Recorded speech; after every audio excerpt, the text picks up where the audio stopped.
그러니까 이거는 밥그릇이 달린 문제이기 때문에 네. 제가 임의를 평가하기는 좀 그래요.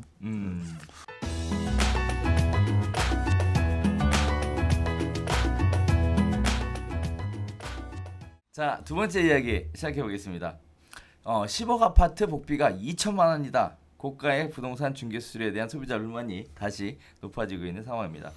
9.13 대책 이후 주택거래가 사실상 끊기면서 한동안 논란도 사라졌다가 최근 집값이 고개를 들자 다시 중개보수에 관련된 내용이 불거지고 있는 셈입니다. 10억짜리 주택을 매매할 경우 중개수수료를 최대 900만 원까지 내야 되고 부가세까지 얹으면 990만 원, 약 1000만 원 가까운 돈을 중개보수로 지급해야 된다라는 건데요. 자, 이 부분에 대해서 일단 학계에서는 이런 얘기들을 하고 있습니다. 북미, 유럽, 일본 등은 세금을 포함한 중개 보수율이 집값의 2에서 10% 수준이므로 우리나라의 중개 보수율은 높은 것이 아니다라고 얘기하고도 있고요. 반면에 중개 서비스의 목적이나 범위가 한국과 다른 해외 사례를 보면 단순히 중개 보수 요율만 비교하는 것은 잘못이다. 중개사가 단순 중개 알선 서비스만 제공하는 우리나라는 그렇기 때문에 이 적용이 이루어질 수 없다라는 얘기가 또 이어지고 있습니다. 따라서 외국은 금융지원, 세무상담, 보험알선 등 종합 서비스를 제공하고 하자 정보와 집 상태 등을 정확히 전달할 의무와 책임도 뒤따르기 때문에 중개보수를 이렇게 지급해도 된다라고 이야기들을 하고 있는데요.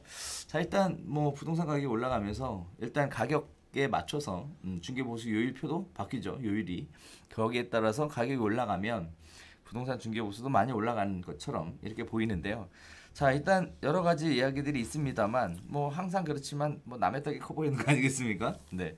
자, 일단 쟁점은 그렇습니다. 고가 주택에 대한 중개보수율이 높은 반면 저가 주택에 대한 중개보수율은 너무 낮다.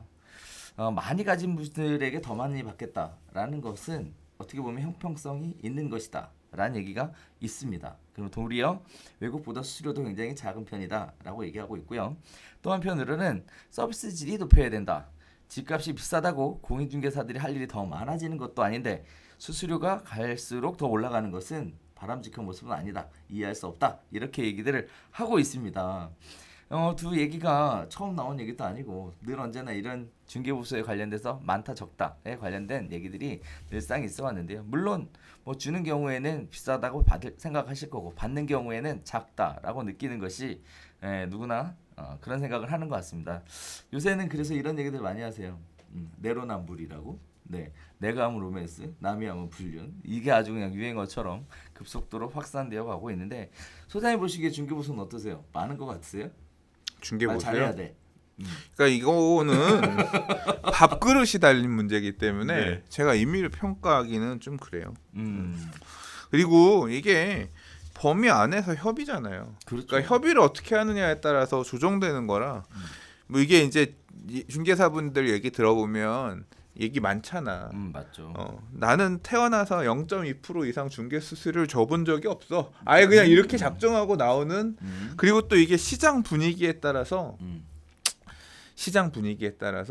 물건이 귀한 시절에는 수수료 그렇죠. 0.2 해? 말아. 그럼 그래도 그거는 좀 하면서 그 금액이라도 받고 하겠습니다. 나는 그 금액 받고 못해요. 안 하는 중개업소도 있겠지만 그래 중개업소 많으니까 물건도 없다는데 나는 그 금액 받고 한다는데 할래. 뭐 이제 이렇게 가면 이제 하는 것도 있고 그 시장 상황에 따라서 뭐 이런 거를 뭐 본인에게 유리하게 이렇게 뭐 하시는 매도인도 있고 또는 뭐 임대인도 있고 반대로 또 이제 매수인 임차인도 수수료는 얼마 이상 아예 보통 이제 계약 진행하기 전에 짚고 가시는 분들도 계시잖아요. 그렇죠. 그래서 뭐 언론에서 얘기하는 것처럼 10억 아파트 복비가 2천만 원 아니지. 엄밀하게 얘기하면 최대한 받아도 0.9% 해도 부가세까지 10% 붙여도 2천은 안 넘지. 안 넘죠. 예, 최대 요율을 다 받을 경우에 이 소리란 이거에 가까워진다는 얘기인 거고 실질적으로는 이렇게까지는 또 못 받잖아요. 사실 이 중개보수에 관련된 부분은 정부에서 잘못하고 있는 거라고 저는 생각을 해요. 왜 그러냐면 부동산 거래에 불만이 가장 높은 요소가 뭐냐면 중개보수 협의에 관련된 부분에 불만이 가장 높다라는 그치. 통계 설문조사가 나와 있는 상황이에요. 협의 알아서 해라가 그 차라리 딱 고정해주면 싸울 필요 없으니까. 그냥 딱 고정해주고 줄 거 주고 받을 거 받으면 끝나는 거거든요. 그런데 협의라고 얘기한 부분이 늘상 분쟁의 소지를 만드는 굉장히 안 좋은 내용임에도 불구하고 뭐 시장 자유를 어쩌고 저쩌고 얘기들 하시는데 시장 자유를 얘기할 것 같으면 애초에 요일표를 만들지 말든가. 이것도 아니고 저것도 아니고. 그러니까 이게 이쪽도 제가 아니고, 참 저쪽도 말하기가 아니고. 조심스러운 게 네. 진짜 밥그릇 문제거든요. 그럼요. 이거는 그래서 그다음에 또 매도자 음. 우위 시장에서는 매수자 쪽 수수료가 받기가 어렵고 음. 반면에 매수자 우위 시장에서는 매도자들이 또 나와서 수수료 2배 드릴게요, 3배 드릴게요, 4배 드릴게요. 그래도 우리 못 받거든요. 사실 그 법정 안에서만 안 되니까. 받아야 되니까. 그래서 이런 부분들에 대한 고려도 전혀 없이 너무 일방적으로 한쪽 측의 이야기만 하는 것은 바람직하지 않아 보이는 부분도 네, 충분히 있습니다. 반면에 또 이런 얘기도 좀 드릴 수 있을 것 같아요. 자, 이렇게 얘기하시는 분들이 굉장히 많고 또 신문 기사의 댓글 보면 막 중개사들을 굉장히 막 뭐라고 얘기하시는 분들을 위해 또 한편으로는 이런 얘기도 있습니다. 그럼 외국처럼 서비스의 질도 높일 테니까 그럼 외국처럼 2에서 5% 달라 라고 하면 또 그것도 안 된다고 할 거 아니에요. 그래서 우리가 내로남불이라고 하는 것 같아요. 근데 외국은 네. 양쪽에서 받는 건 아니잖아. 매도자한테만 한쪽에서만 받는 거니까 네. 조금 다르지. 그렇죠. 예. 뭐 따지고 보면 0.9 양쪽 받으면 1.8이니까 그렇죠. 뭐 거의 2%지 뭐. 그렇죠. 2%죠. 근데 최소가 2%니까.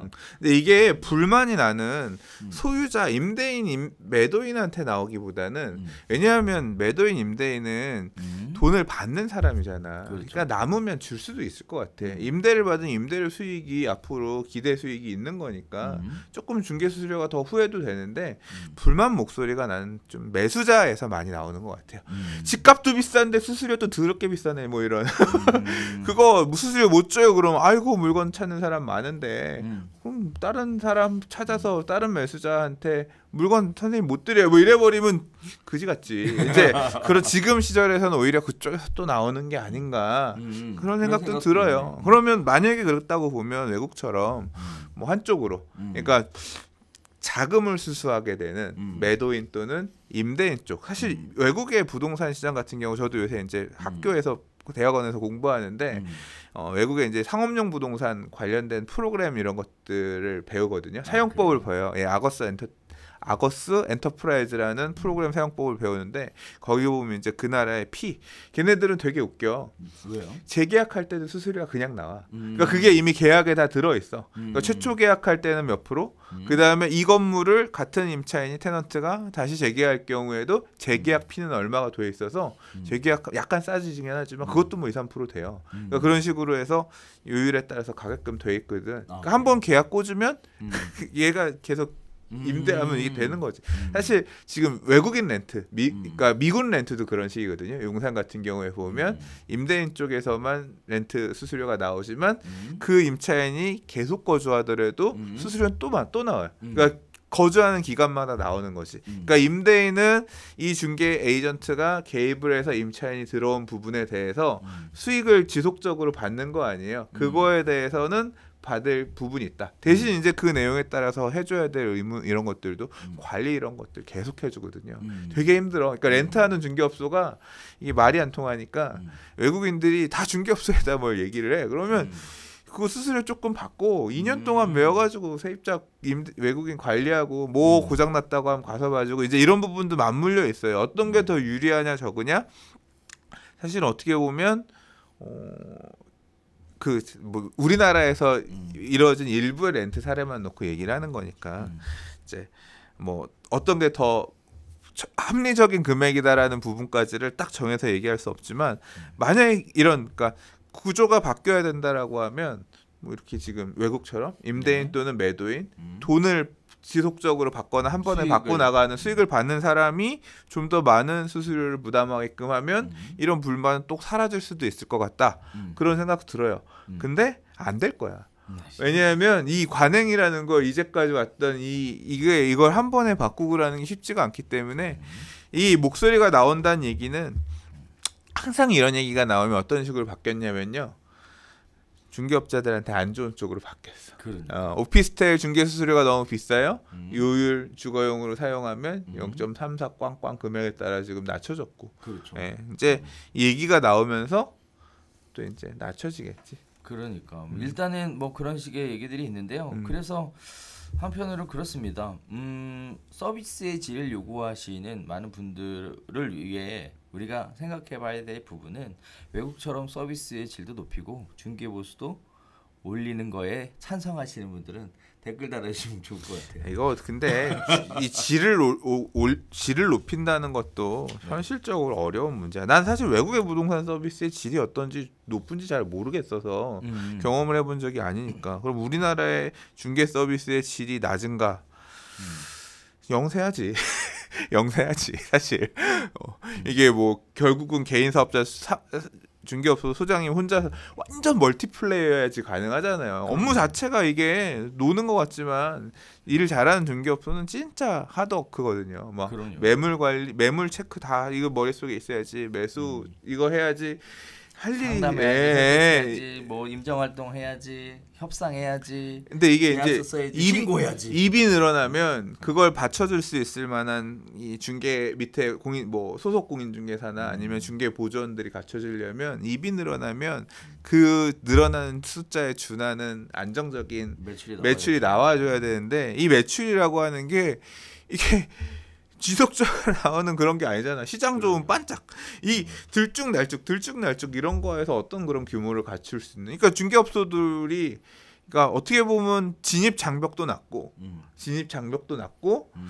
이렇게 해도 저렇게 해도 또 돌아가니까 이게 차별화가 또 되기도 쉽지 않으니까 또 한편으로 생각해 보면요. 고퀄리티의 중개업소가 나오기도 힘든 구조도 있고. 여러분들이 이제 이 이면에 있는 이야기 하나 또 생각해 보시면 되는데 일단 소장님도 이렇게 얘기 나오면 중개보수 인하 쪽으로 가는 거 아니냐라는 얘기를 잠깐 주셨는데요. 제 개인적으로는 지금 뭐 강남 같은 경우에 뭐 이렇게 신문 기사 얘기처럼 하면 중개사들이 떼돈 벌어야 되는데 사실 보시는 것처럼 이제 나중에 필요하면 통계를 드릴 수도 있겠지만 강남 3구 중개업소 오픈율보다 폐업률이 더 높아요. 돈 안 된다는 얘기거든요. 그러니까 이 허들이 낮다 그랬잖아요.